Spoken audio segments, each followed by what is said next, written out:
What's up everyone, this is Anthony from Anthony's Customs, and for this review we're looking at the DC Universe Classics Club Infinite Earth Huntress figure. This is MattyCollector exclusive.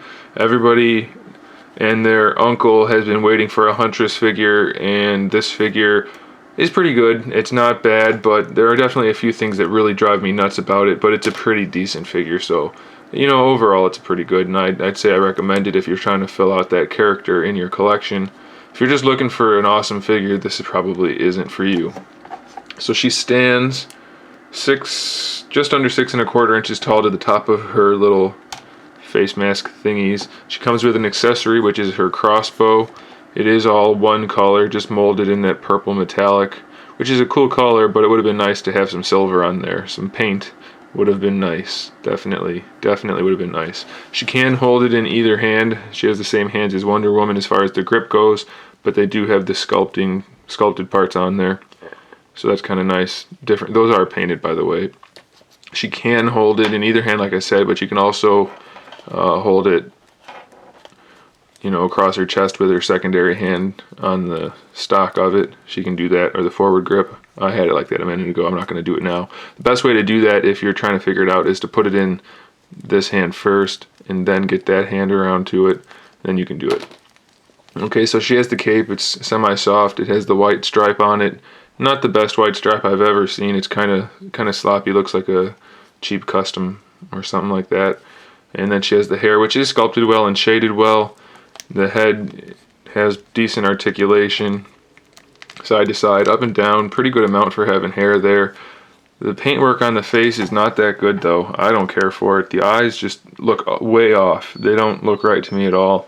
The line work on the purple isn't that good, and the sculpt of the face is kind of fat. She doesn't. Usually the DC Universe Classics females have pretty good sculpts. You know, they make the characters look kind of sexy. This one, it doesn't look like that at all. It looks pretty bad, I think. Just doesn't look that good.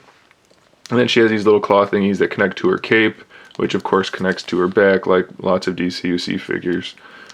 She has the painted shoulders, which is kind of nice. I mean, there's a lot of little details in this thing that are nice. They just aren't really executed as well as I would have liked. The white paintwork on the chest is pretty good. Ab crunch is useless. It doesn't go forward at all. Goes backward a little bit, but not much, so no need for an ab crunch at all. Standard ball hinge shoulder with a bicep swivel, single jointed elbow, new sculpt work for the forearm armor elbow pad, and like I said, the hands have sculpt work on them. So that's nice. Lots of new sculpt work on this figure, so I do appreciate that. And she has a strap with a pouch on that side, so that's cool. She has this really cool belt harness thingy with pouches on it, and they are painted. The little knobs or buttons or whatever are painted, so that's cool. It's soft enough so that she can still use her waist twist, and then it goes down over to the thigh, but you can still use her thigh articulation or hip articulation, so that's pretty cool. And standard DC female hips. She has a gun holster on this side with a strap and then pouches on this side. This one's a little high, so you can still see some skin. It doesn't hide the joint as well as on this side, but it's just a standard thigh swivel in there, so that's pretty good. And it's nice that they at least kind of hid them, so I like that. All new sculpt work for the boots and the knees. Single joint though, but still pretty good range of motion, so that's cool. Like I said, nice new sculpt work. I hate that they're doing that on some of the figures, putting the little numbers on there, don't care for it. And then she has a single jointed ankle. Not too much in the way of shading on this figure. A little bit of shading would have gone a long way with all this nice sculpt work, but it's still not too bad. And she looks good, you know, at first glance.